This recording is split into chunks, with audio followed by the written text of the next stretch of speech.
कोल्हापूरचे श्री महालक्ष्मी अंबाबाई मंदिर हे केवळ धार्मिकच नव्हे तर ऐतिहासिक आणि वास्तुकलेच्या दृष्टीनेही अत्यंत महत्त्वाचे आहे. या मंदिराचे सर्वात मोठे वैशिष्ट्य म्हणजे येथील किरणोत्सव.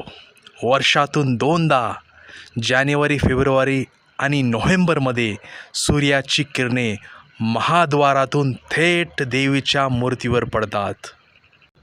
पौराणिक कथेनुसार देवीने कोल्हासूर नावाच्या राक्षसाचा वध केला होता.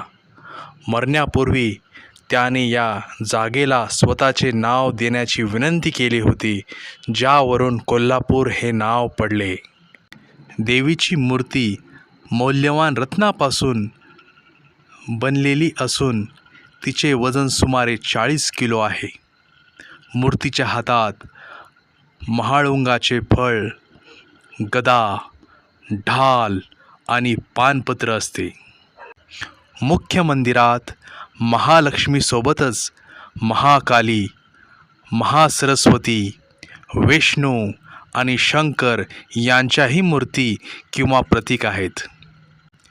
मंदिर भाविकांसाठी सकाळी 5 ते रात्री 10 वाजेपर्यंत उघडे असते. कोल्हापूरला दक्षिण काशी मानले जाते, कारण असे मानले जाते की येथे भगवान विष्णू आणि लक्ष्मी सदैव वास करतात. हे मंदिर महाराष्ट्रातील देवींच्या 3.5 शक्तिपीठापैकी एक आणि भारतातील 51 शक्तिपीठापैकी एक मानले जाते. मंदिराच्या भिंतीवर एक प्राचीन श्रीयंत्र कोरलेले आहे, जे आध्यात्मिक दृष्ट्यातून अत्यंत महत्त्वाचे आणि ऊर्जादायी मानले जाते.